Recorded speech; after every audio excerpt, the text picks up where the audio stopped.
नमस्कार साथियों, स्वागत है आपका हमारे यूट्यूब चैनल में। हम देख रहे हैं झूठा सच उपन्यास और आप देखेंगे। इसके पहले हमने लगभग इसके 66 भाग देखे हैं और आगे का भाग आज देखेंगे। संध्या नाथ ने आकर बताया, मुझे तुम्हारे विवाह के संबंध में अभिभावक बनाया जा रहा है। तुमने मुझे अभिभावक मान लिया है। तुम बताओ, तुम्हारी स्थिति और समझ बूझ की लड़की के विवाह के संबंध में कोई दूसरा कैसे निश्चय कर सकता है। यानी वह नाथ जो है वह कहता है कि मैं विवाह करना चाहता हूँ और तुम्हारे विवाह से मुझे लोग पूछ रहे हैं। तारा गर्दन झुका यानी संकोच से चुप रही है। तारा कुछ नहीं बोली। नाथ हंसी घुले स्वर में बोला, अच्छा, यदि संकोच के कारण सोए उत्तर देते अच्छा नहीं लगता तो तुम ही बता दो, मिसेज खन्ना को क्या उत्तर दूँ। यानी वह कहता है तुम उत्तर नहीं देना चाहती तो मैं मिसेज खन्ना से पूछता हूँ, मिसेज खन्ना को क्या उत्तर दूँ।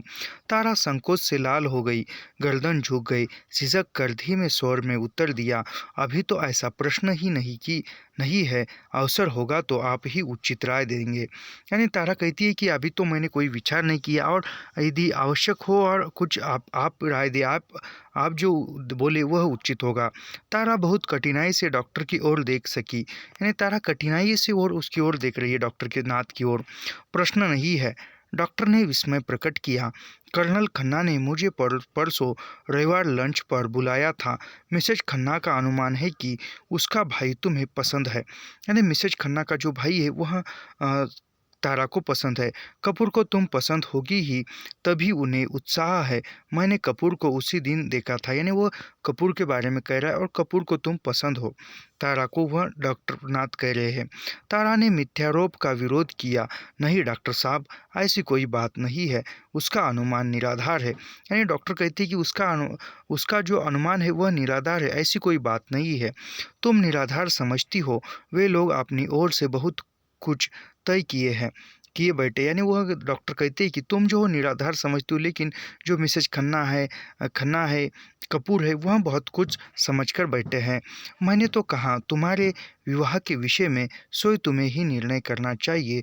तुमने और कपूर ने निश्चय कर लिया है तो ठीक है। ये डॉक्टर कहते कि तुम्हारे विवाह के बारे में तुम ही बोलो, तुम ही विचार करो और कपूर और तुम यदि स्वयं निर्णय लेते तो अच्छा है, ऐसा वह डॉक्टर साहब कहते हैं। डॉक्टर कहता गया, मुझे बहुत आश्चर्य हुआ। ऊपरी व्यवहार में तो वे लोग इतने आधुनिक हैं, परंतु भीतर से रूढ़ियों से बहुत जकड़े हुए हैं। मिसेज खन्ना बोली, लड़का लड़की एक दूसरे को पसंद कर ले यह तो बहुत अच्छा है, परंतु प्रेम विवाह ठीक नहीं है।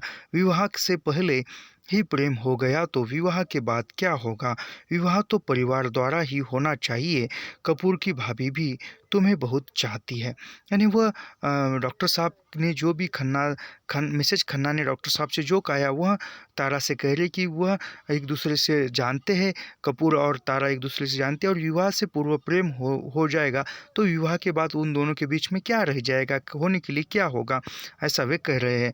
डॉक्टर ने इसमें प्रकट करने के लिए भवें उठाई। यानी वो ऐसे भवें उठाकर बोले, उन्हें तुम बहुत पसंद हो, पर वे इस विषय में स्वयं तुमसे बात करना उचित नहीं समझते। यानी तुम खन्ना साहब को, तो वह मिसेज खन्ना को और जो उसका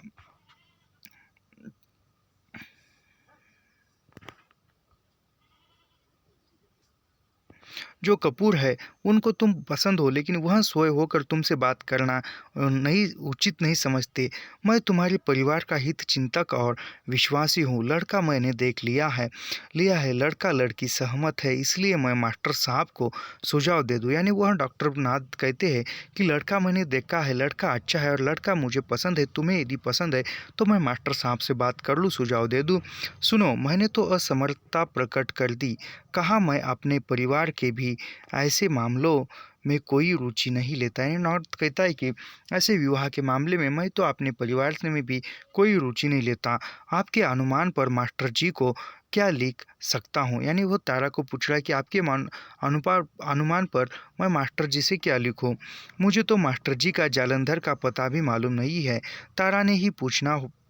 तारा से ही पूछना होगा। यानी कहता है कि मुझे मास्टर जी का जालंधर का पता मालूम नहीं है, तारा से पूछना होगा। आप ही उससे पूछ लीजिए। यह भी कहा, हाँ तारा चाहती हो तो हो और मास्टर साहब इनकार करे, तब उस अवस्था में तारा मुझसे कहे तो मैं शायद मास्टर साहब से कुछ कह सकूं। यानी तारा यदि मुझे कहे तो मास्टर साहब से मैं विवाह का अनुरोध कर सकता हूँ। डॉक्टर अपने विचार में चुप हो गया। उसने सिगरेट सुलगा ली। आधी सिगरेट जल जाने तक कुछ नहीं बोला, जैसे अपने ही घर में बैठा हो। यानी वह सिगरेट पी रहा है और कुछ नहीं बोल रहा है, जैसे खुद के ही घर में बैठा हो, उस प्रकार वह बैठ गया था डॉक्टर नाथ। असंगति में बैठकर कुछ न कुछ बात करते रहने के विनय का कुछ ध्यान न रहा। फिर तारा की ओर देखे बिना बोला, लेकिन कपूर गंभीर स्वभाव लगता है, मुझे अच्छा आदमी लगा। शायद कुछ दिन के परिचय के बाद। यानी वह तारा की ओर देखकर नाथ कहते हैं, नाथ डॉक्टर, कि कपूर जो है मुझे थोड़ा गंभीर स्वभाव वाला लगता है, लेकिन अच्छा है, मुझे अच्छे लगता है। शायद परिचय होने के बाद अच्छा लगने लगेगा या अच्छा लगता है। डॉक्टर साहब, उनसे कई बार मिली हूँ, तारा ने निसंकोच अंग्रेजी में कहा। नहीं, तारा ने निसंकोच बताया कि मैं जो हूँ वह कपूर से बहुत बार मिल चुकी हूँ। बिल्कुल यंत्रवत व्यवहार लगता है, सम्राट होने की अजीब सी भावना है। वह तो अंग्रेज़ों के साथ ही चले गए होते तो अच्छा रहता। यानी वह तारा कहती कि मैं तो उनसे बहुत बार मिली हूँ, लेकिन उनका जो स्वभाव है एक यंत्रवत, एक मशीन सा लगता है, और जो उनके स्वभाव में एक सम्रांत होने की अजीब सी भावना है, और हमेशा वह अंग्रेजी में ही बोलते हैं, तो वह अंग्रेज़ों के साथ जाते तो अच्छा रहता। डॉक्टर ने तारा का भाव समझकर समर्थन में गर्दन हिलाई। यानी तारा क्या कहना चाहती है, यह डॉक्टर ने समझ लिया और गर्दन हिलाई। तारा अपनी बात समझी जाने का भरोसा पाकर मन की बात कहती गई। यानी तारा को भी लगा कि डॉक्टर ने मेरे मन की बात समझी है, और फिर वह आगे बात करने लगी। डॉक्टर साहब, इन लोगों का अजीब ही ढंग है। 2 बार उनके घर रह आई हूँ। सूरज निकलने के बाद देर से उठना, उससे पहले नौकर घर संभालने लगते हैं। यानी तारा कहती कि मैं 2 बार उनके यहाँ रहकर आई हूँ घर में। इनका स्वभाव जो है अजीब सा है। सूरज निकलने के बाद बार उठ जगना, और जो तब तक जो पूरा घर है वो नौकर संभालते हैं। पति को ड्यूटी पर जल्दी जाना होता है, नौकर वर्दी तैयार कर देते हैं। मेम साहब 8:30 बजे तक नाश्ते के लिए आ जाती है। बच्चों को तैयार करना आया का काम है। यानी वो कहती है कि जो भी काम है घर गृहस्थी का, वह सब कुछ नौकर ही करता है। जो उसका पति है सुबह जल्दी ड्यूटी पर जाता है नौकरी पर, तो उसके जो कपड़े वो है वो सब कुछ नौकर ही करता है। बच्चों को भी आया संभालती है। और मेम साहब जो है 8 साढ़े 8 बजे जगती है और नाश्ते के लिए आती है। साहब नाश्ता करके ड्यूटी पर चले गए तो नाश्ते के बाद मेहन साहब ने ट्रेस किया, मेकअप किया और पड़ोस में महाजोग खेलने लगी।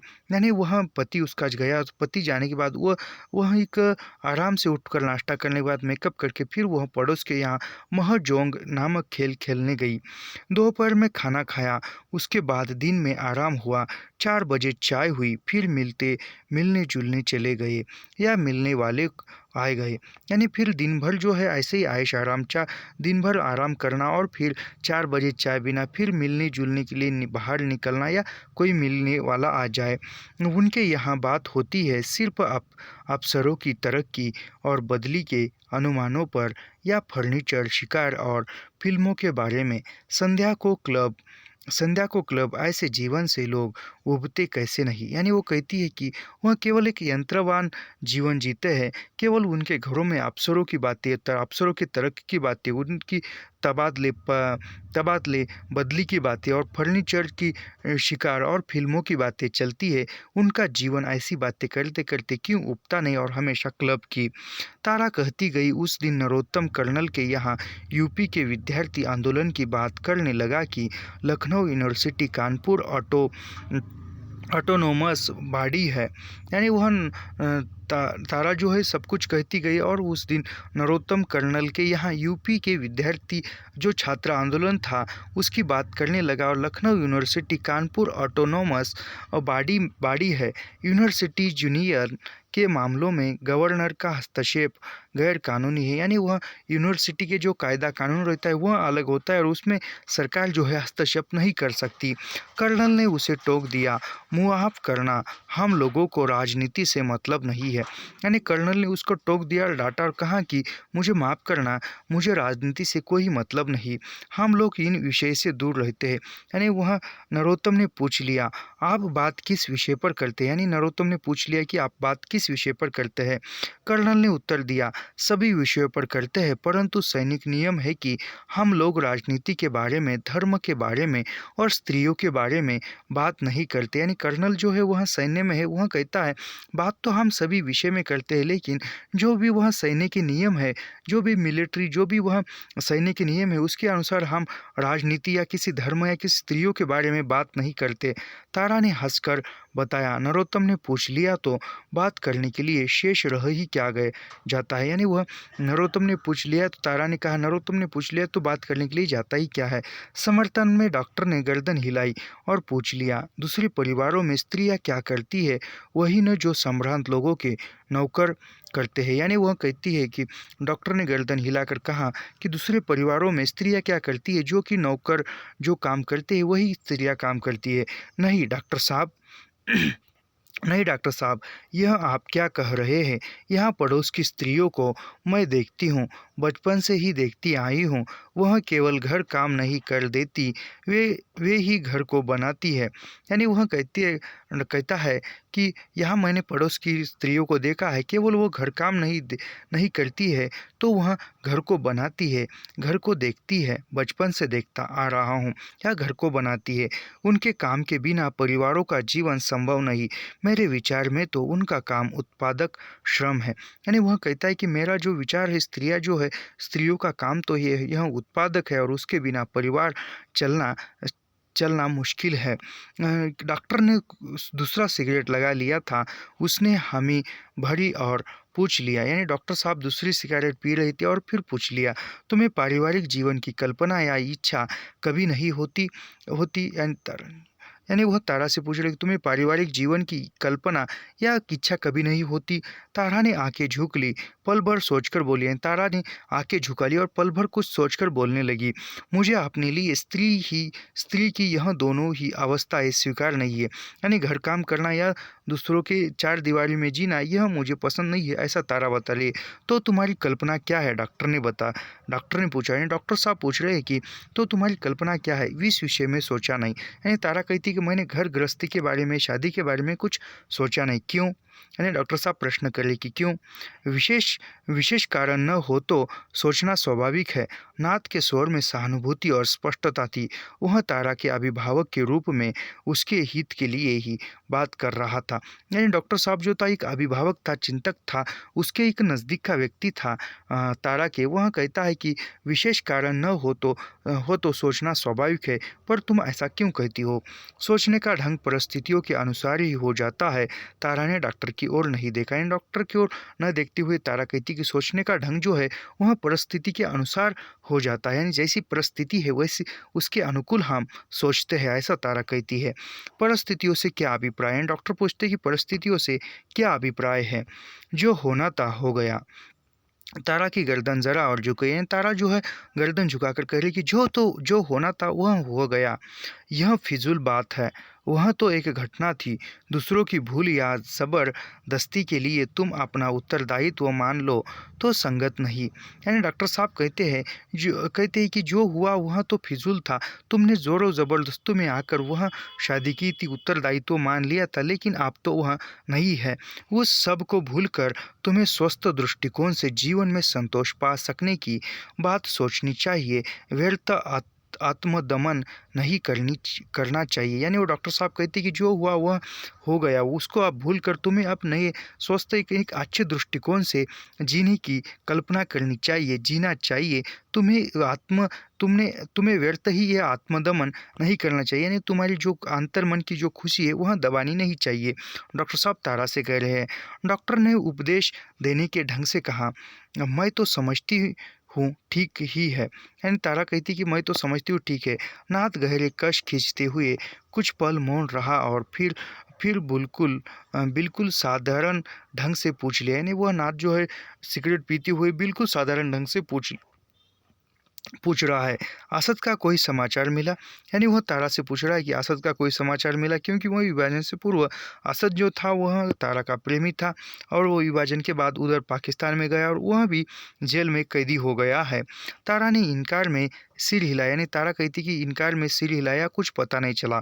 हाँ, अखबार में देखा था, यानी तारा फिर बोलती कि मैंने अखबार में देखा था, 2 साल पहले लाहौर में गिरफ्तार हो गए थे। उनकी पत्नी ने जमानत के लिए दरखास्त दी थी।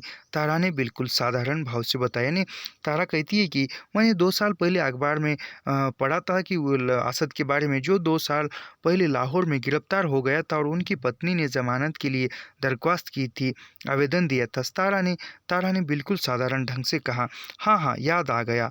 नाथ फिर मौन हो गया, यानी नाथ मौन हो गया और कहता है कि मुझे याद आ गया। तारा को कठिन प्रश्न का समुचित उत्तर दे सकने का संतोष अनुभव हुआ। फिर वह सहमा मुस्कुरा उठी, यानी कुछ संतोष, कठिन प्रश्न का समुचित उत्तर देने का संतोष तारा को अनुभव हुआ और वह कुछ सहजा मुस्कुरा उठी। क्यों, क्या बात है? नाथ ने पूछा, यानी वो मुस्कुराई तो नाथ पूछता है तारा से कि तुम क्यों मुस्कुराई हो, क्या बात है? नहीं, कुछ नहीं, तारा लज्जा गई। तारा शर्माती है और कहती है कि नहीं, कुछ नहीं, कहो क्या बात है? डॉक्टर ने सिर कुर्सी की पीठ से लगाकर अधमूंदी आंखों से आग्रह किया, जैसे बात करना चाहता हो, यानी जैसे बात करना चाहता हो उसी प्रकार डॉक्टर साहब ने फिर पूछा, कहो क्या बात है? तारा से, आप सोए वैसे क्यों नहीं सोचते? तारा ने लज्जाते हुए कह डाला, यानी आप वैसे क्यों नहीं सोचते? तारा ने शर्माते हुए कह डाला। फिर उसे लगा कैसे बराबरी से बात कर गई, यानी कैसे बराबरी से बात कर गई। नाथ को एक आश्चर्य लगा। मैं, यानी मैं बोलते एक प्रश्नात्मक चिन्ह दिया हुआ है। नाथ ने प्रश्न से बात की, ख्याल है तुम्हें बताया था उसी साल जब मेरी दोनों भाभीियों ने तुम्हारी ट्यूशन असंभव कर दी थी, तुम्हें नहीं बताया था? यानी वह नाथ कहता है कि तुम मेरे यहाँ ट्यूशन के लिए आई थी और मेरे दोनों भाभीियों ने तुम्हारा ट्यूशन बंद करवाया था, तो वह यह बात तुमसे नहीं कही थी। तारा ने इनकार में सिर हिलाया, नहीं, कौन सी बात? यानी तारा ने इनकार में सिर हिलाया, नहीं, कौन सी बात? मुझे तो कुछ पता नहीं, वही परिस्थितियों की बात। यानी वह नाथ कहता है कि वही परिस्थिति की बात, जायदाद के झगड़ों के कारण भाभीियों की तो यही टिकम जायदाद के झगड़ों के कारण भाभीियों की तो यही टिकड़म थी कि मेरा ब्याह न हो, यानी वह उसकी भाभियाँ सोचती थी कि जायदाद के बारे में और कि नाथ का विवाह न हो। तुम तो सब बात जानती हो, पिता भी यही सोचते थे, इस मामले में गुमसुम रहते थे, यानी उसके पिताजी भी यही सोचते थे और गुमसुम रहते थे। विलायत से लौटा तो दादा का देहांत हो चुका था, लाहौर में मेरा एक लड़की से प्यार हो गया था। यानी वह विलायत गया था और विलायत से जब नाथ लौटे तो उसके पिता का निधन हो गया था और लाहौर में एक लड़की से नाथ का प्रेम हुआ था। लाहौर कन्वेंट में पढ़ती थी, सिविल मैरिज कर लेने का निश्चय भी कर लिया था, यानी वह लाहौर में पढ़ती थी और लाहौर में सिविल मैरिज करने का भी निश्चय कर लिया था। सन 44-45 की बात है, यानी सन 1944-45 जब विभाजन नहीं हुआ था तब की बात है। मैंने अपनी पारिवारिक स्थिति उसे बता दी थी। ऊब ने बहुत आग्रह किया कि मैं जायदाद के अपने भाग के लिए दावा करूं, यानी वह उस नाथ जो पर प्रेम करता था उस लड़के का नाम ऊब है और उसने भी बहुत समझाया था नाथ को कि मैं जायदाद को लेकर जायदाद का जो भी हक है वह लेने के लिए दावा कर दूं अदालत में। बहुत बहसें होती रही, अजीब स्वभाव था, यूं बहुत उदार और निर्लोभ थी, परंतु स्वभाव में असहिष्णुता थी। यानी वह कहता है कि वह लड़की एक साधारण थी, अच्छी थी, लेकिन वह निर्लोभ थी, यानी वह निस्वार्थ थी, परंतु उसके स्वभाव में असहिष्णुता थी, उसकी सहन भावना नहीं थी। हमारा सभी तरह का संबंध था, परंतु विवाह इसी आधार पर करना चाहती थी कि मैं जायदाद के भाग के लिए दावा करने का वचन दूं। यानी वह जो नाथ से विवाह इसी, यानी वह सभी प्रकार से रिश्ता था, सभी प्रकार से प्रेम था, लेकिन वह विवाह एक ही शर्त पर करना चाहती थी, जो कि नाथ है अपनी हिस्से की जो जायदाद है, प्रॉपर्टी है, वह लेने के लिए अदालत में दावा करे करने का वचन दे दूँ। बात यहाँ तक पहुँची कि वह मुझे भीरू बेदम और जाने क्या-क्या कह गई। यानी वह उसको भीरू बेदम धोखेबाज कहने लगी। एक दिन मैंने डाँट दिया, काफ़ी कड़ी बातें कह दी। तुम मुझसे शादी करना चाहती हो या मेरी जायदाद से? यानी नात ने उसको डाँटा, तुम मुझसे शादी करना चाहती हो या मेरी जायदाद से? उस उसने और भी कड़ी बात कही, यानी उसने भी उस लड़की ने कड़ी बात की। तुम अपने अधिकार के लिए लड़ने से डरते हो, बेइंसाफ़ी के आगे सिर झुकाते हो, तुम नामर्द हो। यानी वह उस लड़की ने कहा, तुम जो है तुम्हारा अधिकार लेने के लिए बेइंसाफ़ी हो, यानी तुम तुम्हारे अधिकार के लिए लड़ते नहीं हो और कुछ नामर्द, यानी तुम्हारा जो पुरुषत्व है वह पुरुषत्व तुम खोकर एक नामर्द बनते बैठे हो, दूसरों के सामने सिर झुकाते हो। मैंने भी सुख मनाया, अगर कहीं सिविल मैरिज हो जाने के बाद यह सब कांड करती तो क्या होता। यानी वह नात ने भी विचार व्यक्त किया कि यदि यह सब कुछ शादी होने के बाद वह बात करती तो न जाने कितना बड़ा झगड़ा होता। तारा कुछ पल मौन रही और फिर मुस्कुरा दिया। तारा मौन रही और फिर मुस्कुराई। क्यों? डॉक्टर ने फिर पूछ लिया। नहीं, वह मुस्कुराई और तारा को वह क्यों मुस्कुराई पूछ रहे हैं और वह चुप रह गए। डॉक्टर साहब, वह तो एक घटना या भूल थी, किसी की जायती के लिए आप तारा हंसी की गुदगुदी से या शरारत से पूरी बात नहीं कर सकी। यानी वह कहती है कि वह डॉक्टर साहब, वह तो एक घटना या भूल थी, यानी वह जो एक थी घटना या भूल थी, किसी की ज़्यादती या के लिए आप, यानी वह कहती है पूरी बात न करते हुए रोककर वह मुस्कुराती है, हँसती है। डॉक्टर हँस दिया। मैं उस गम में जान नहीं दे रहा हूँ, लेकिन तुम सोचो, अगर मेरी पत्नी उसी बात पर आग्रह करे, उसके लिए स्वाभाविक भी हो सकता है, तो मेरी स्थिति क्या होगी। यानी डॉक्टर कहता है कि मैं हँस नहीं रहा हूँ, मैं उसके बिना मर नहीं रहा हूँ, मैं उसके गम में, मैं उसके जाने के दुख में नहीं जी रहा हूँ, लेकिन सोचो, मेरी पत्नी यदि उसी के लिए स्वाभाविक हो सकती है, यानी पत्नी के लिए स्वाभाविक है कि जायदाद में हिस्सा मांगना, तो फिर मुसीबत सहेज लूँ, यानी फिर मुसीबत ही आ जाती। आपकी तरह सोचने वाली भी तो हो सकती है, यानी वह कहती कि आपकी तरह सोचने वाली तो वो पत्नी हो सकती है आपकी। हाँ, असंभव नहीं है, पर मैं 40 का हो रहा हूँ। यानी वह कहता है नात कि पत्नी मिलना असंभव नहीं है, लेकिन मैं अब 40 का हो रहा हूँ। नहीं तो तारा ने टोक दिया, 38-39 से ज़्यादा नहीं हो सकते। यानी तारा वह टोकती हुई कहती है कि आप 38 या 39 के आसपास ही हो सकते हो। खैर, पहले मैं 30-32 की विवाह योग्य स्त्री तलाश करूँ, फिर उससे प्रेम करूँ या उसका मन जीतने का निश्चय करूँ। यानी वह नात कहता है कि मैं पहले 30-32 वर्ष की कोई विवाह योग्य स्त्री तलाश करूँ, ढूंढूँ, फिर उससे प्रेम करूँ और फिर मन जीतने का निश्चय करूँ, यानी उसका मन जीतने का, उस स्त्री का। मैं एक परिचय करा सकती हूँ। तारा को डॉक्टर श्यामा का ध्यान आ गया। यानी वो तारा कहती कि मैं एक स्त्री से आपका परिचय करा सकती हूँ, और उसको डॉक्टर श्यामा का ध्यान आ गया। ठीक है। ठीक है, मैं तुम्हारे लिए तलाश करूँ, तुम मेरे लिए तलाश करो। मेरा बताया तुम्हें पसंद नहीं आया, मैं ही तुम्हारी बताई को क्यों पसंद करूँगा, वह आपने कहाँ बताया था। यानी वह कहती है, डॉक्टर कहता है कि ठीक है, मैं तुम्हारे लिए तलाश कर रहा हूँ और तुम मेरे लिए, लेकिन तुम्हें जो है, मैंने जो रिश्ता लाया था वह तुम्हें पसंद नहीं है। तो यानी वो तारा कहती है कि आपने कहाँ बताया।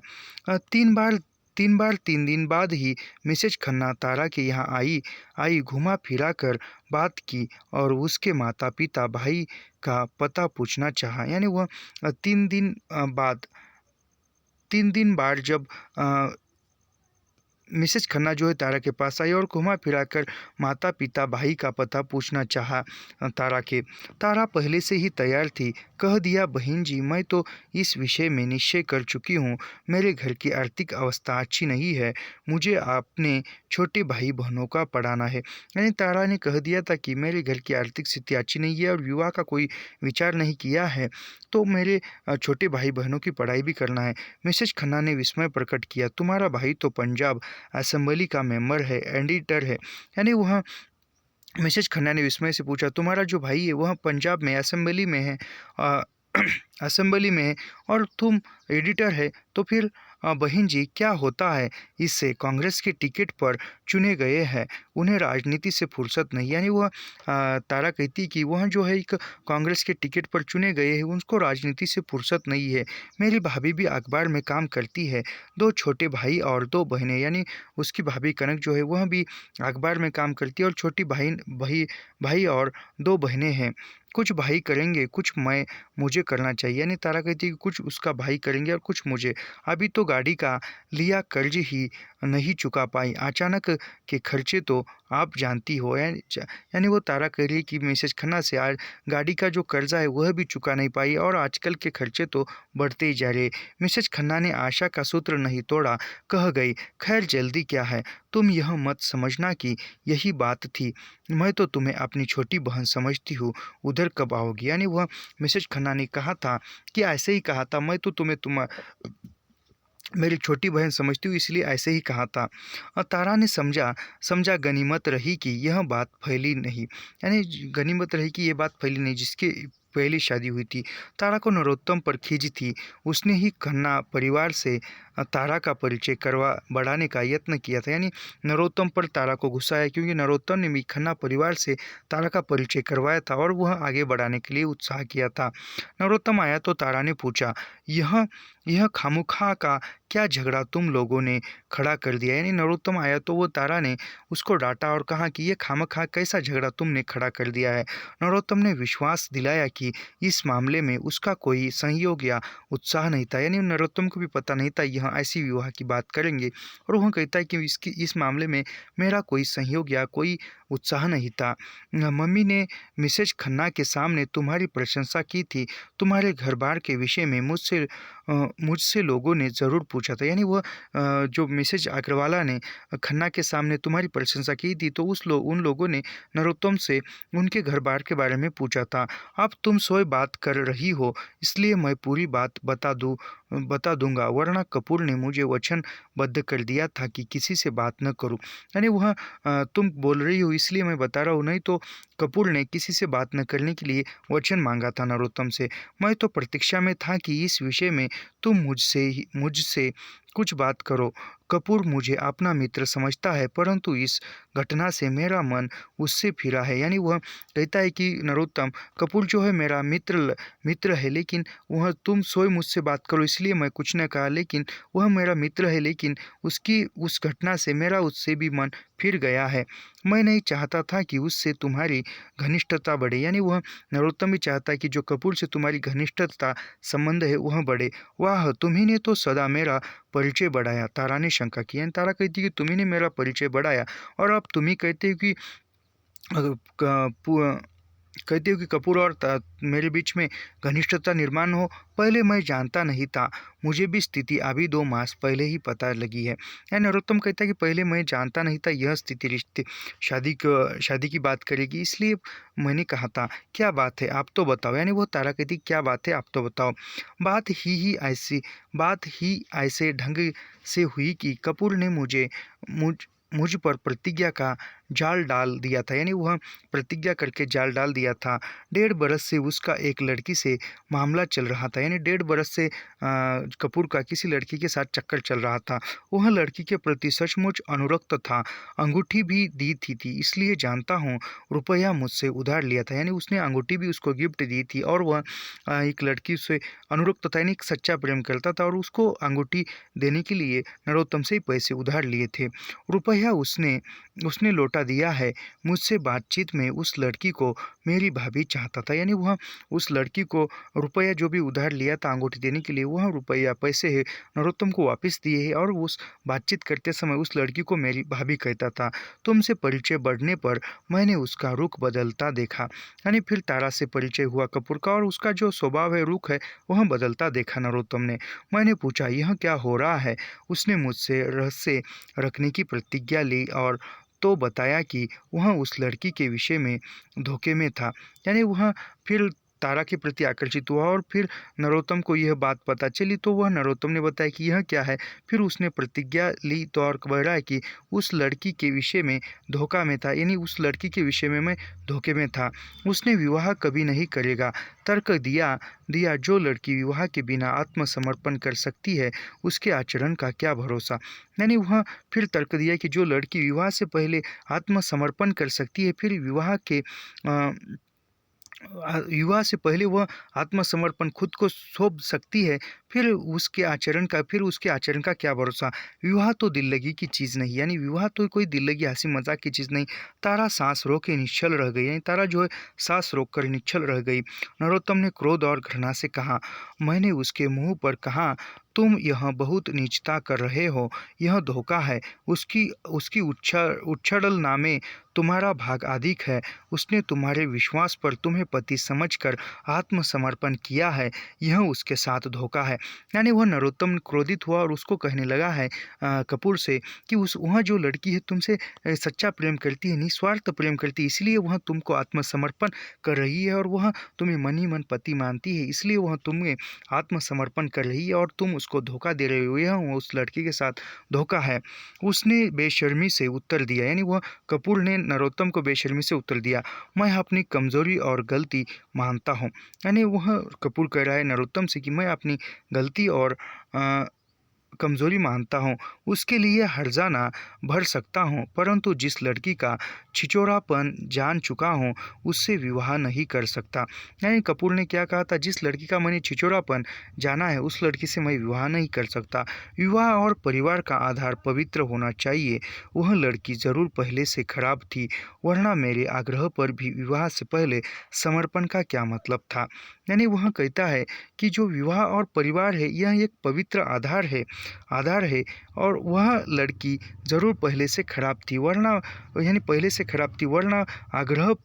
मेरे आग्रह पर भी विवाह से पहले, यानी इसने ही आग्रह किया कपूर ने और फिर उसने समर्पण कर दिया। यानी समर्पण करने का मतलब क्या, यदि वह सच्ची थी तो उसे दृढ़ रहना चाहिए। यानी वह फिर कपूर ने उसको आग्रह किया और उसने आत्मसमर्पण किया, खुद को सौंप दिया। वह कहता है कि यदि वो लड़की सच्ची होती तो वह दृढ़ बना रहती और वह खुद का समर्पण मेरे हवाले नहीं करती। इसके बाद उसने जो बात कही मैं घबरा गया, यानी जिसके बाद फिर कपूर ने नरोत्तम से जो बात की उससे वह नरोत्तम घबरा गया। बोला, अब यह छिछोरापन उसे पसंद नहीं है, यानी अब जो छिछोरापन है वह कपूर को पसंद नहीं है। ऐसी लड़कियों से घृणा हो गई है। अंतिम निश्चय कर लिया है, विवाह तुमसे करेगा या नहीं करेगा। यानी अंतिम निश्चय कर लिया है उसने, विवाह तारा से करेगा या नहीं करेगा। अब तक उसे एक ही लड़की मिली है जिसे वास्तव में पवित्र और सच्ची समझ सका है, जिसे उसने आदर से भाव से देखा है। यानी वह कहता है कि अब तक उसको सच्ची, जो पवित्र और सच्ची समझ सकने वाली लड़की मिली है वह है तारा है। तारा सांस रोके निश्चल गई, फिर तारा सांस रोक कर निश्चल रह गई। मैंने पूछा कि तुमने प्रपोज किया है, यदि वह हाँ करता तो चाहे जो होता मैं तुम्हें चेतावनी दे देता। यानी वह कहता है कि मैंने पूछा है कि तुमने प्रपोज किया है, यदि वह हाँ करता तो मैं तुम्हें चेतावनी देता। उसने कहा, तुमसे वह ऐसी कोई ओछी बात नहीं करेगा। यानी उसने कहा है कि वह, कपूर ने कहा है कि यह ऐसी बात नहीं करेगा, लेकिन वह कपूर जो है उसकी मिसेज खन्ना के द्वारा कर रहा है। विवाह से पहले प्रेम की बात ही अनाचार है, बात परिवार की ओर से ही उठनी चाहिए। यानी विवाह से पहले प्रेम होना यह अनाचार है, ठीक नहीं है, अच्छा नहीं है।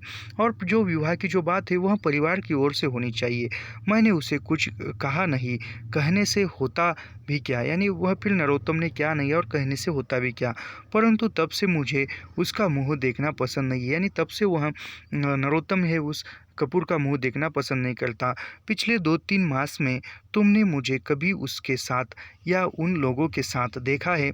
नहीं, नरोत्तम तारा से कहता है कि तुमने मुझे उन कपूर या खन्ना के साथ कभी देखा है? फिर भी मैं तुम्हारे प्रति उसके व्यवहार से और ऐसी बात उठने के अवसर के प्रति चौंकना था। यानी फिर भी वह उस बात से चौंकना था नरोत्तम। तारा ने कपूर से न मिलने का निश्चय कर लिया था। इस झगड़े के बिना झगड़े से बिना किसी परेशानी के बच गई थी, परंतु नरोत्तम की बातों से उसे बहुत चोट लगी। यानी वह तारा जो है फिर कपूर से मिलना नहीं चाहती थी और किसी झगड़े किसी समस्या में नहीं पड़ना चाहती थी, लेकिन वह नरोत्तम की बातों से दुखी हो गई। वह कुछ न बोली, यानी वह कुछ न बोली। नरोत्तम कुछ देर चुप बैठा बैठा रहा।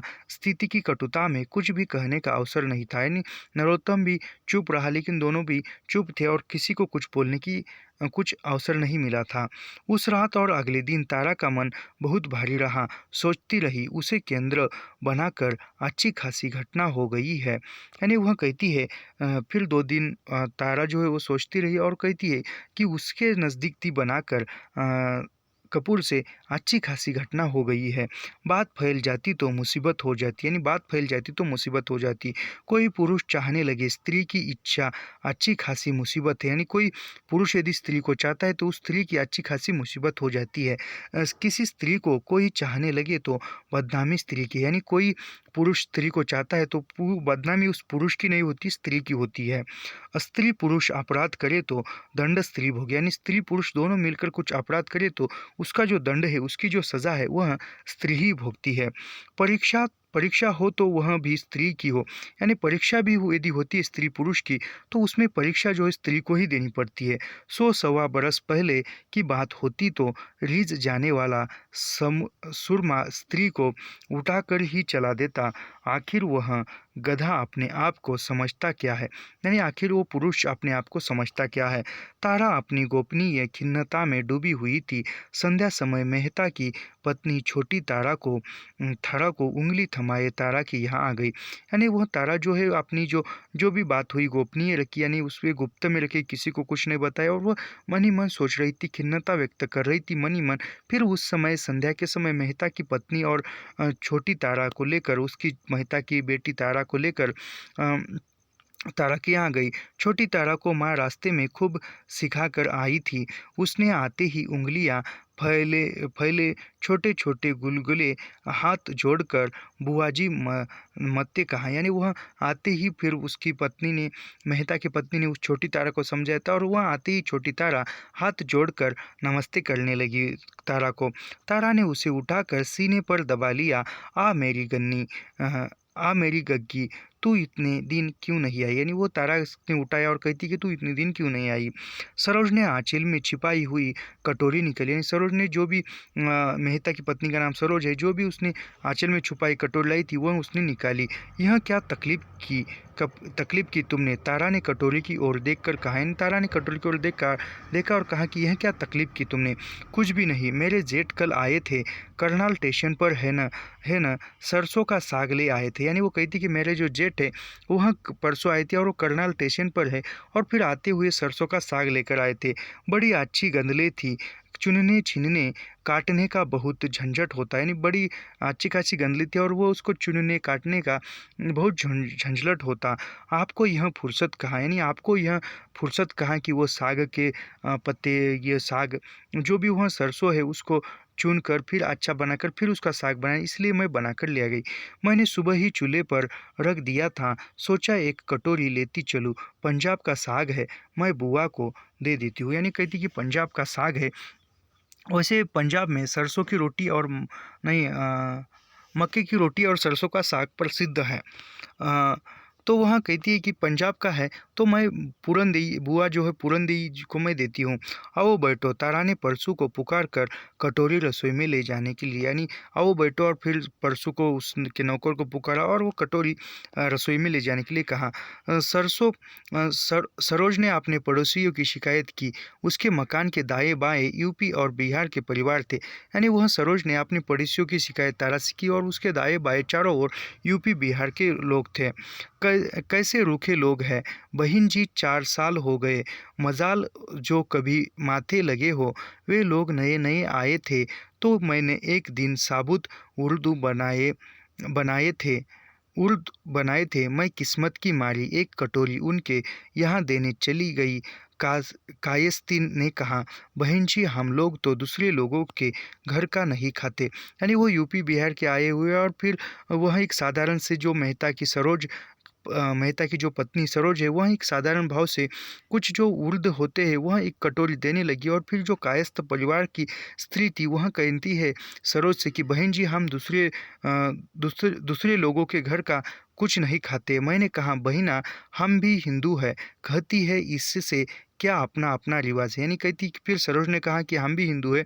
तो वो कहती कि वो यह कहती है कि वह अन्य परिवार की स्त्री की अपना अपना रिवाज है, दूसरों के घर का नहीं खाते न खाए, मेरा तुम्हारा क्या लेते हैं। यानी दूसरों के घर का नहीं खाते तो नहीं खाते, लेकिन मेरा तुम्हारा क्या लेते हैं। तारा ने झुंझलाहट से कहा, तारा भी झुंझलाहट से कहा, पर पंजाबी पड़ोस से फिर अच्छे, यानी पंजाबी जो है पड़ोस से अच्छे हैं। तुम्हारी हर बात में नाक तो नहीं डालते, यानी पंजाबी जो है हर बात से तुम्हारे टांग तो नहीं अड़ाते। पंजाबी पड़ोसी तो नानके दादके के पूरे संबंध न पूछ ले तो संतोष का, यानी पंजाबी जो पड़ोसी है वह सब कुछ पूछ लेते हैं तो फिर भी उसको संतोष नहीं मिलता। तुम्हारे मसालदान में जीरे जीरे अजवाइन तक का पता रखेंगे, यानी तुम्हारे मसाले में कौन से पदार्थ है यह भी पता लगेंगे। गग्गी तारा की गोद से उठ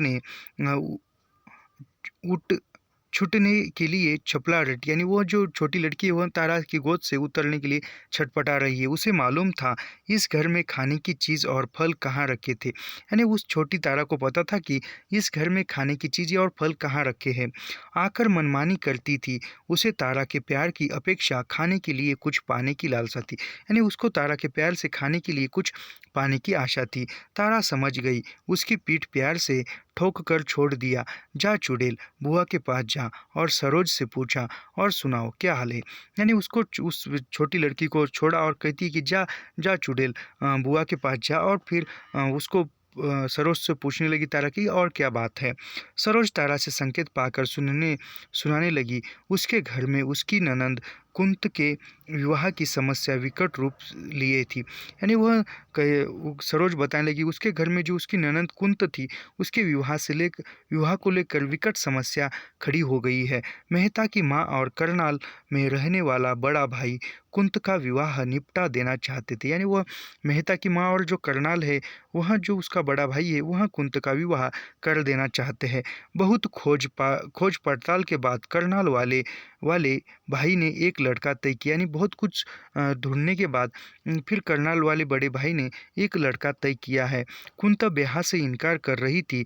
मेहता की माँ और बड़ा भाई नाराज थे कि मेहता और सरोज ने लड़की को बहका दिया है, यानी वह जो कुंत जो है वह विवाह से इनकार कर देती है। और फिर मेहता और उसके बड़ा भाई कर्नल ने कहा कि सरोज ने और मेहता ने उस लड़की को बहका दिया है। उन पर लांछन लगा रहे थे कि छोटी कुंवारी बहन की कमाई खा रहे, यानी वो मेहता पर और मेहता की पत्नी पर लांछन लगा रहे कि वह छोटी बहन की कमाई खा रहे। सरोज ने तारा के सामने कसम खाई, बहन जी दिन रात की संधि बेला है, हमने अगर बहन की कमाई का एक पैसा भी खाया हो तो परमेश्वर हमारा बुरा करे। यानी वो सरोज तारा के सामने कसम खाकर कहती है कि बहन जी दिन रात संधि बेली, यानी दिन रात हमने काम किया है लेकिन बहन की कमाई का हमने कोई रुपया नहीं खाया, यदि खाया हो तो परमेश्वर हमारा बुरा करे, ईश्वर हमारा बुरा करे। हमारे सिर पर तो परमेश्वर ऐसी बात न कहलाए, उसका खर्च ही है, यानी वह हमारे सिर पर उसका ही खर्च है। जानती हो रुपए का 2 सेर आटा मिल रहा है, यानी रुपए का 2 सेर आटा ही आ रहा है। सवा 200 रुपये में हम लोग जैसे पर्दा बनाए हैं हम ही जानते हैं, यानी 250 रुपये में हम कैसे घर चलाते हैं हम ही जानते हैं। इस पर जवान कुंवारी लड़की की जिम्मेदारी वह अपने शौक से पहनती ओढ़ती है, बाकी डाक खाने में जमा करती है, यानी वह जो उस लड़की के शौक है जो भी उसकी जिम्मेदारी है वह सब कुछ उसमें है और वह तो अपने मर्जी से खाती पहनती जो भी शौक है वह पूरा करती है और फिर ऊपर से जो भी पैसे बचते हैं वह डाक खाने में जमा करती है। हम तो कहते हैं कल क्या आज वह अपनी ससुराल आए, यानी वह कहती है कि हाँ कल क्या आज ही वह अपने ससुराल जाए। पढ़ लिख कर उसकी ज़बान लंबी हो गई है, कह देती है तारा बहन जी ने ब्याह नहीं किया, मैं भी ऐसे रहूँगी। मैंने कहा तू 4 बार जन्म ले तो भी तारा बहन जी नहीं बन सकती, यानी वह कुंत जो है वह कहती है कि पढ़ी लिखी है तो वह ज़्यादा बात करती है और वह कहती है कि तारा बहन ने अभी तक ब्याह नहीं किया, मैं भी नहीं करूँगी, मैं भी उनकी तरह काम करूँगी। और वह फिर सरोज कहती है कि 4 बार जन्म ले फिर भी तू तारा बहन की जैसी बन नहीं सकती। ऐसी फिजूल बात क्यों करती हो? उसे लड़का पसंद नहीं होगा, तुम कोई और लड़का देख लो ना। यानी तारा कहती है कि तुम ऐसी बात कैसे कर सकती हो? उसको वो लड़का पसंद नहीं होगा, तुम कोई और दूसरा लड़का देखो। तारा ने सरोज को चुप कराने के लिए टोक दिया। यानी तारा ने सरोज को चुप कराने के लिए कह दिया था। छोटी तारा पूरनदेही से 2 खूब बड़े-बड़े संतरे ले आई थी। संतरे उसके छोट छोटे हाथों की पकड़ में नहीं आ रही थी। यानी वो जो छोटी जो तारा है वह पूरनदेही से 2 बड़े संतरे लेकर आई थी और छोटी हाथों में वो बड़े संतरे नहीं बैठ रहे थे। उन्हें अपने सीने पर टिकाए थी। यानी उसने अपने सीने पर टिकाए थी। ला गन्नी छील दूँ, मेरे पास आ जा, तारा ने उसे पुकारा। यानी तारा कहती कि ला वो संतरे मैं छील दूँ। हाय हाय मरी इतना कैसे खाएगी? न बहन जी इतना न दो, अभी तो घर से खाकर आई है। यानी वह सरोज उसकी माँ उस छोटी तारा से कहती है कि ये मरी कैसे इतना बड़ा खाएगी, ये अभी घर से खाई है, इतना वो तुम मत दे दो। सरोज ने तारा के स्नेह के प्रति कृतज्ञता से कहा। यानी सरोज ने तारा जो भी स्नेह करती है उस लड़की पर, उसके कृतज्ञता में कहा, कोई बात नहीं, संतरे का क्या है, पानी ही तो है। तारा ने गंगी को गोद में खींच लिया। यानी तारा कहती है कि उस लड़की को गोद में लेकर ये संतरे का क्या है, इसमें तो पानी ही है। उसे संतरे की फाड़ियाँ खोल खोल कर खिलाती हुई सरोज की बात सुनती जा रही थी। यानी वो उस संतरे को छील कर उसकी जो अंदर की जो खापे होती है वह उसको निकाल कर खिला रही तारा और खिलाते हुए सरोज की बातें सुन रही है। बहन जी, आजकल की लड़कियां हमारे ज़माने की लड़कियां तो है नहीं कि आपने ब्याह शादी की बात होती देखती थी तो शर्म से उठकर चली जाती थी। यानी वह सरोज कहती है कि हमारे ज़माने की लड़कियां जो आजकल की लड़कियां तो हमारे ज़माने की लड़कियों की जैसी नहीं है। जो हमारे ज़माने की लड़कियां सरोज कह रही है, जो हमारे ज़माने की लड़कियां थी वह शादी विवाह की बात यदि हो रही है तो शर्मा कर लज्जा कर उठकर चली जाती थी। आप तो सामने से लड़ती है। यानी आप तो वह सामने से लड़ती है, बात करती है, कहती है ब्याह करके आराम नहीं मिलता तो ब्याह क्यों करे। यानी वह आजकल की लड़कियां कहती है कि ब्याह करके आराम नहीं मिलता तो ब्याह क्यों करे, विवाह करने से आराम नहीं मिलता तो विवाह क्यों करना चाहिए। बहन जी, यहाँ आराम मिले ऐसे अच्छे घरों के लिए 25-50 हज़ार के दहेज हम लोगों के बस के कहाँ हैं। ज़रा ज़रा खाते पीते घर से बात करो तो कोई लड़का मोटर मांगता है, कोई मकान। यानी वह सरोज कहती है कि कोई अच्छे खासे जहाँ जिस घर में आराम मिले उस घर में यदि लड़की का विवाह करे तो वहाँ 25-50 हज़ार रुपये दहेज मांगते हैं और वो लड़का फिर खाते पीते घर में कोई बात करे अच्छे घर में तो वह लड़का मोटर मांगता है और इतने पैसे हम कहाँ से लाए। सरोज का शोर धीमा हो गया। यानी ऐसे कहते कहते सरोज का शोर जो है धीमा हो गया। बहन जी, अभी तारा कह रही कि बहन जी आप तो लड़कियां ही अपने लिए कोई ढूंढ ले। इनका मेहता का कसूर तो यही है कि लड़की के साथ ज़बरदस्ती नहीं करना चाहते। यानी फिर वो सरोज बोल रही है तारा से, हम तो चाहते हैं कि लड़की जो है खुद ही उसके लिए कोई लड़का ढूंढे और मेहता जो है उसको वह मेहता का कसूर तो यही है कि लड़की यानी मेहता जो है वह उस लड़की के साथ कोई ज़बरदस्ती नहीं करना चाहता। कुंत को साफ कहती है मैं अपनी ज़िंदगी क्यों बर्बाद करूं, उसकी जिद को हम क्या करें। यानी कुंत जो कहती है मैं शादी करके मेरी ज़िंदगी जो है बर्बाद क्यों करूं, वह अपनी जिद पर अड़ी है। सरोज ने लज्जा से अपने होठों पर हाथ रखकर कहा। यानी एक लज्जा से मारे शर्मा के हुए होठों पर हाथ रखकर कहती है, बार बटन वाली करमदेई तो कहती है हमारी 5 लड़कियां हैं, जो कुछ था वह भी पीछे छूट गया, हम इनके लिए दहेज कहाँ से लाएंगे। हमने तो कह दिया है पढ़ा लिखा देंगे, अपने लिए लड़के ढूंढ लेगी तो ब्याह हम कर देंगे, नहीं तो ईश्वर की इच्छा। यानी वह सरोज शर्माती हुई कहती कि उनके पड़ोस में एक वो बार बटन वाली एक करमदेई तो है। वह कहती कि उनकी 5 लड़कियां हैं और वह 5 लड़कियों को कहती है कि इनको इनकी शादी के लिए हम दहेज कहाँ से लाएंगे, इतने पैसे नहीं, हम सिर्फ इनको पढ़ाएंगे लिखाएंगे, पढ़ाई पूरी करेंगे और वह इनके मन से लड़के ढूंढे और फिर उनके साथ हम विवाह करेंगे और बाकी ईश्वर की इच्छा। सरोज ने अपनी बात के अंत में कहा, कुंत को लोढ़ी और एतबार की छुट्टी है। यानी वह सरोज ने कहा कि कुंत को लोहड़ी और एतवार की यानी रविवार की छुट्टी है। सीने के लिए बहुत से कपड़े पड़े हैं, यानी सीने के लिए बहुत से कपड़े पड़े हैं। आपको असुविधा न हो तो 2 दिन के लिए मशीन ले जाओ, यानी आपको असुविधा न हो तो मशीन ले जाओ। तारा ने कह दिया, अभी परसों बाहर गया है, लौटेगा तो मशीन तुम्हारे यहाँ देगा। यानी वो कहती कि तारा परसों जो है अभी बाहर गया है, लौटेगा तो वह तुम्हारे यहाँ मशीन देकर मशीन पहुँचा देगा। सरोज चली गई तो तारा फिर उसी मानसिक उड़ेल बूढ़ में उलझ गई। यानी सरोज चली गई और फिर वह कपूर के बारे में सोचकर जो भी उसके साथ घटित हुआ उसी सोच में वह डूब गई। लड़के से खामोखा नाराज है कि वह जिंदगी भर की मुसीबत सहे डलने से इनकार कर रही है। यानी वह लड़की से नाराज है कि वह जो है खामखाम लड़की जो है ज़िंदगी भर की झंझट मुसीबत झेलने के लिए इनकार कर रही है। माँ और बड़े भाई कर्तव्य पूरा न कर सकने के सामाजिक अपमान से डर रहे थे। यानी उसकी सरोज की जो उस कुंत की माँ और उसका जो बड़ा भाई है वह सामाजिक दायरे में अपमान समझ रहे थे। मेरा भी यही स्थिति थी, यानी तारा सोचती कि मेरी भी यही स्थिति थी।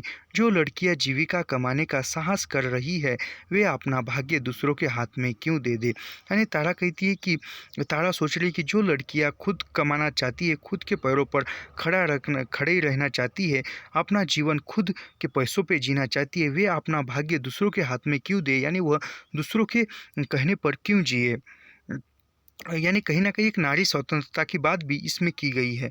आज तो दिल्ली में सभी जगह लड़कियां काम करती दिखाई दे रही है। विभाजन से पहले मैं नौकरी कर लेने की कल्पना करती थी तो खास साहस की आवश्यकता जान पड़ती थी कि पर अब तो साधारण बात है। यानी तारा सोच रही कि विभाजन से पहले यदि नौकरी करने की बात करती तो कल्पना भी नहीं कर सकती थी, लेकिन आज जो है दिल्ली में बहुत सी जो लड़कियाँ हैं वह नौकरी कर रही है और आज लड़कियों की नौकरी करना एक साधारण सी बात हो गई है।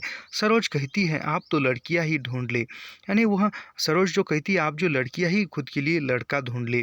हजारों जवान लड़कियों के घर वाले अब यही चाहते होंगे।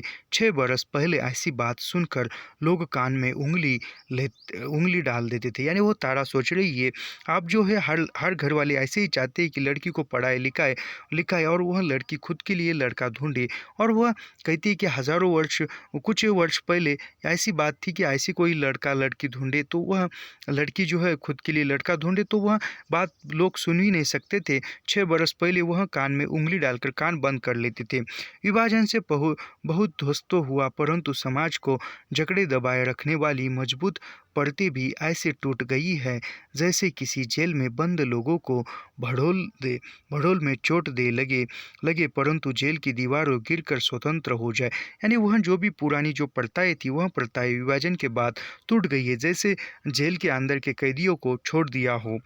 परंतु लोग मर गए, बहुत से उस चोट से फिर पनप ही नहीं सके। परंतु पंजाबी आप पहले से अधिक जीवट से खड़े हो गए जान पड़ते। यानी वो बहुत से लोग हैं उस कारण चोट पहुँचने में फिसल गए, वह नीचे गिर गए, लेकिन पंजाबी जो है वह पहले से अधिक खुद को प्रबल बनाकर खड़े हो गए हैं। तारा को कनक का ख्याल आ गया, यानी सोचते सोचते तारा को कनक का विचार आ गया। बेचारी ने लड़ झगड़ कर अपनी पसंद से ब्याह किया। काम में आधो आध हाथ बटा रही थी, वह किसी बात के लिए दब जाती। यानी तारा सोच रही कि कनक ने खुद की मर्जी से विवाह किया, खुद सभी से झगड़ कर लड़कर विवाह किया और फिर वह काम में भी बराबर का हाथ बटाती थी पूरी का, फिर भी उसके साथ क्या हुआ। कंचन का ख्याल आ गया, फिर कंचन का भी विचार आ गया, उसका संबंध नरोत्तम से हो जाए तो अच्छा है। यानी कंचन का जब संबंध है वह नरोत्तम से हो जाए तो अच्छा है। कंचन को अपने पिता का कितना ख्याल है, उसके पिता है भी बहुत सहृदय। यानी कंचन को उसके पिता का कितना ख्याल है और कंचन के या कनक के पिता है वह कितने सहृदयी भाव के हैं। उनकी सेहत बहुत गिर गई है, लाहौर में कितनी सुविधा से रहते थे। नरोत्तम कंचन की बात करता है तो ऐसे संकोच से धीमे धीमे कि कंचन का नाम लेने से कंचन को धक्का न लग जाए। यानी कंचन जब भी कंचन का नाम लेकर बात करता है तो वह ऐसी बात करता है कि कंचन का नाम लेते हुए किसी को धक्का न लग जाए।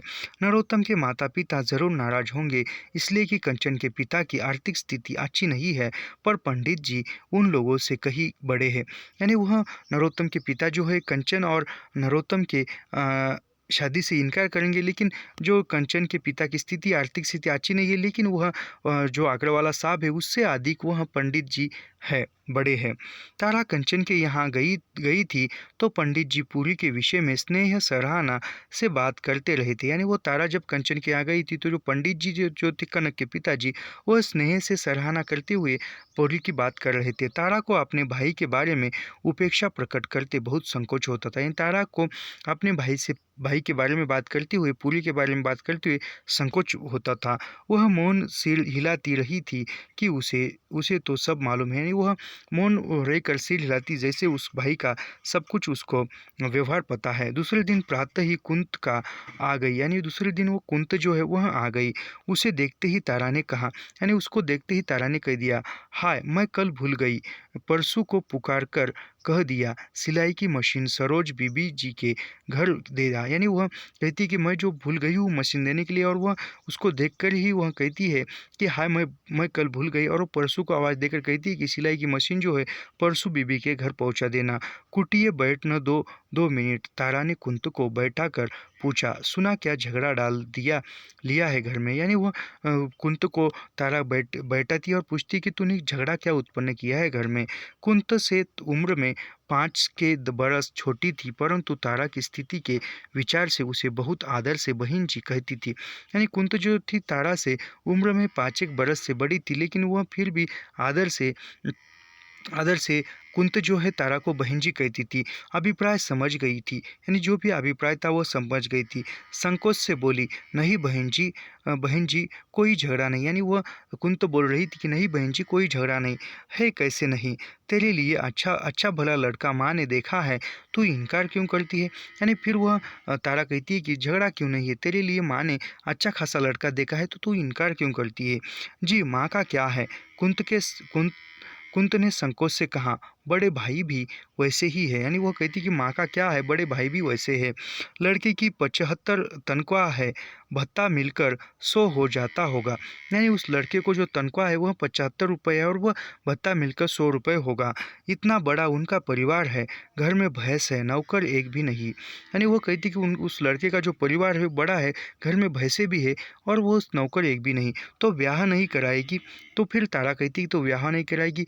बहन जी ऐसा ब्याह करके चौके बर्तन गोबर में जिंदगी खपा देने से क्या सुख मिल जाएगा। यानी वह कुंत कहती है तारा से, बहन जी ऐसे घर में विवाह करके चौके बर्तन यानी रसोई और बर्तन में या गोबर उठाने में जिंदगी गुजार देने में सुख क्या मिलेगा। तू चाहती है 500-700 तनख्वाह हो, सवारी हो, नौकर हो। यानी वह तारा कहती कि तू चाहती है कि 500-600 रुपये तनख्वाह हो, सवारी हो, गाड़ी मोटर हो। बहन जी ब्याह तो कुछ सुख आराम मिलना चाहिए। सरोज लाज से मुस्कुराई। सरोज शर्मा कर बोले कि ब्याह तो होना चाहिए, कुछ आराम कुछ सुख मिले इसलिए। मरी तो फिर तू क्या करेगी। यानी फिर तारा कहती है कि तू ऐसा चाहती है तो तू फिर क्या करेगी। जो सब करती है। सरोज ने लज्जा छिपाने के लिए गर्दन झुका लिया। यानी जो सब करती है वही करूँगी, और ऐसे वो शर्मा कर कह रही है। तारा ने गंभीरता से कहा, आखिर तू भी तो स्कूल से रुपया पा रही है, यानी तू भी स्कूल से तनख्वाह पा रही है। 150-200 पाने वाली भी हो तो दोनों मिलकर आराम से नहीं रह सकते। यानी दोनों मिलकर तू भी 150 रुपये पाती है तनख्वाह, और दोनों मिलकर तू आराम से नहीं रह सकती। हाँ बहन जी, या तो कोई वैसा हो। सरोज ने स्वीकार किया। यानी कहती कि सरोज ने स्वीकार किया और वो कोई ऐसा मिले। बहन जी मेरी सहेली गीता पोस्ट ऑफिस में नौकरी कर रही है। उसने पोस्ट ऑफिस के ही एक बाबू से ब्याह कर लिया। यानी वो कुंत कह रही कि मेरी जो सहेली है वो पोस्ट ऑफिस में नौकरी करती है, और उसने पोस्ट ऑफिस में ही एक बाबू से ब्याह कर लिया है। गीता को सवा सौ मिलता है, उसके पति को 175। दोनों अच्छी तरह रहती है। यानी वो कहती कि उसकी सहेली का नाम जो है गीता है, कुंत के सहेली का नाम गीता है, और वो कहती कि उसने उसी वहाँ के जो पोस्ट ऑफिस में बाबू है उससे शादी कर लिया, और उसको गीता को है 125 रुपये सैलरी मिलती है, और उसके पति को 175। दोनों मिलकर अच्छी खासे रहते हैं। सुबह घर में नाश्ता बना लेते हैं, सांझ दोनों होटल में खाते हैं, सैर करते हैं, दोनों मिलकर घर संभालते हैं। यानी वो कहती है कि सुबह शाम नाश्ता करते हैं, बाहर करते हैं, यानी शाम को होटल में जाकर खाना खाते हैं, दोनों घर संभालते हैं। बहन जी आप तो कई लोग ऐसे ही करते हैं। यानी आप तो कई लोग जो है ऐसे ही करते हैं, ऐसा वे बता रही है। आइतवार को गीता घर में पका लेती है तो उसका आदमी बर्तन धो देता है। कुंत किलक से हंस पड़ी, यानी कुंती हंसकर बोल रही कि गीता जो है रविवार को भोजन बनाती है, उसका जो पति है वह बर्तन मांजता है। तारा ने ध्यान से सुनकर कहा, बिल्कुल विलायत बना दिया है, यानी बिल्कुल विलायत बना दिया है। बहन जी तो क्या बुरा है, हमें तो अच्छा लगता है। यानी वो कुंत कहती कि इसमें क्या बुरा है, हमें तो अच्छा लगता है। और ये बात आधुनिकता में सही भी है। कुंत चली गई तो तारा फिर सोचने लगी, यानी कुंत चली गई तो तारा फिर सोचने लगी, स्थिति कैसे सब कुछ बदल देती है। 5-6 साल में यह लड़कियां कितनी बदल गई, यानी स्थिति जो है वह कैसे बदल देती है, और 5-6 वर्ष में लड़कियां कैसे बदल गई है, उसका रहन सहन, उसके विचार कैसे बदल गए हैं। तो यहाँ तक आज की वीडियो में इतना ही। यहाँ से हमारे उपन्यास का 14वां भाग प्रारंभ होता है। तो आज की वीडियो में इतना ही। ऐसे ही लाइन टू लाइन, पंक्ति दर पंक्ति अध्ययन करने के लिए हमारे चैनल को सब्सक्राइब कीजिए, लाइक कीजिए और शेयर करना मत भूलिए। मिलते हैं अगली वीडियो में। धन्यवाद।